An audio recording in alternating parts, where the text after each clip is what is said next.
నమస్తే welcome to 9+ news నేను సంగీత. లేదండి ప్రధాని మోదీ అధ్యక్షతన గురువారం కేంద్ర మంత్రివర్గ సమావేశం జరిగింది. పైకి సాధారణ సమావేశం లాగే కనిపిస్తున్న మంత్రివర్గాన్ని పునర్వ్యవస్థీకరించుకున్నారంటూ వస్తున్న వార్తల నేపథ్యంలో ఈ భేటీకి అత్యంత ప్రాధాన్యత సంతరించుకుంది.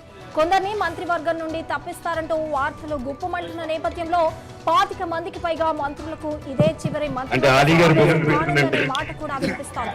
మోదీ నెక్స్ట్ వచ్చే సినిమాలు దీంట్లో ఒక 5 కిలోలు అటు ఇస్తూ ఉంటారు. థ్యాంక్ యూ అన్న అన్న సారీ అన్న రఘు అన్న బ్యాక్ బెంచెస్ ప్లీజ్ అన్న అన్న వినిపించు. ఆయన ఆశీస్సులు లేకుండా ఎలాగన్నా ఇంత దూరం వస్తాము. అఫ్ కోర్స్ అన్న నాకు నా నాన్నగారి ఆశీస్సులు, మీకు మీ నాన్నగారి ఆశీస్సులు లేకపోతే ఎక్కడ ఉండగలుగుతూ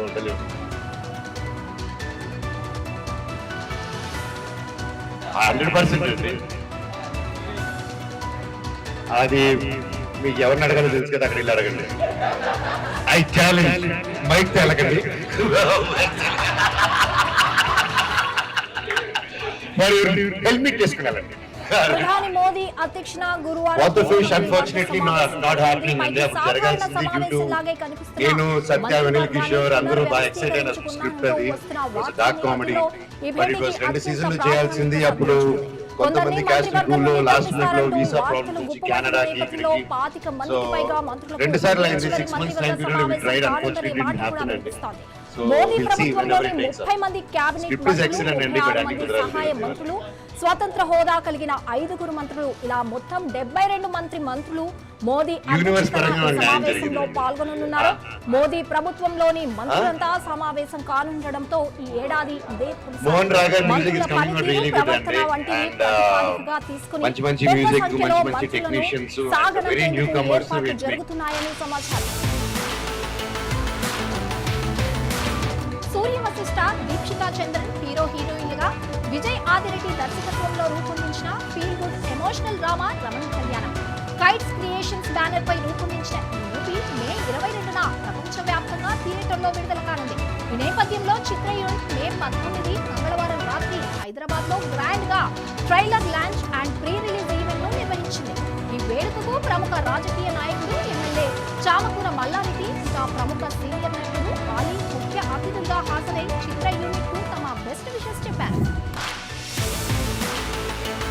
దీనికి సంబంధించి మరిన్ని డీటెయిల్స్ సిఎస్ఆర్ అందిస్తారు. సిఎస్ఆర్ చెప్పండి, ప్రధాని మోదీ అధ్యక్షతన ఈ రోజు మంత్రివర్గ సమావేశం జరగనుంది. దీని గురించి అప్డేట్స్. నేను రాత్రి యువరాజ్ గారితో నేను మా ట్రైలర్ కట్ కి ఏదో చేపిస్తాను, నేను ఒక పాట ఉన్నాను. అవును బ్రో, దానికోసమే కదా యూఎస్ వదిలేసి మన ఇక్కడికి వచ్చాము. సినిమా అంటే ప్యాషన్, చాలా గొప్ప విషయం అండి. అలా ఎంతో మంది ఉన్నారు ఇక్కడ. రామ్ జగదీష్ గారు ఉన్నారు. మీరు డైలాగ్స్ ఏవైతే రాశారండి, నేను సినిమాలో చెప్పేటప్పుడు ఎక్కడ దానికి ఒళ్ళు కూడా పోకూడదు కదా, మీనింగ్ తప్పకూడదు అని నేను చాలా కష్టపడ్డాను దానికోసం. అంత బాగా మీరు రాశారు dialogues. Actually star of today is Suraj. Suraj, you look so damn dapper, like such an amazing outfit here. Like, I love you, you look so handsome. And ఎంత హ్యాండ్సమ్ ఉన్నారు, అంతకన్నా సోల్ఫుల్ మ్యూజిక్ మా సినిమాకి మీరు ఇచ్చారు. రమ్ని కళ్యాణం కానీ, కల్లోలం కానీ, లేకపోతే మధురం కానీ, such beautiful songs, soulful music. Thank you so much and welcome to Telugu film industry Suraj. And Purna గారు, ఆయన మ్యూజిక్ సోల్ఫుల్ గా ఇస్తే మీరు దానికి వెనకాల రాసిన చేయి చూడండి. So beautiful and you did such a good job, such a great job. Thank you very much. And Srinivas Reddy గారు ఈ సినిమాలో అంటే చాలా సినిమాల్లో మనకి కామెడీ చేస్తూ కనిపిస్తారు, బట్ ఈ సినిమాలో చాలా ఇంపార్టెంట్ కీ రోల్ ప్లే చేశారు. మీరు మా సినిమా చేసినందుకు నా వెంటే నా ఫిల్మ్ లో ఎక్కువ రివీల్ చేయలేను, బట్ ఉన్నందుకు థ్యాంక్ యూ సో మచ్. చాలా బాగా వచ్చింది, అప్రిషియేటెడ్. అండ్ మన మధ్య చిన్న చిన్న పిల్లలు ఉన్నారు కదండి, వాళ్ళందరూ మేము షూటింగ్ లో చేసినప్పుడు ఇంత ఉన్నారు, నిజంగా బుడంకాయలు ఇంత ఉన్నారు. చూస్తే ఇంత లంబుల్లాగా అయిపోయారు. నేను చూసి షాక్ అయ్యా, ఇంత త్వరగా మారిపోతారా అని చెప్పి. అండ్ దీక్షిక చికిత్సా విధానం ఉందా లేదా, ఎందుకంటే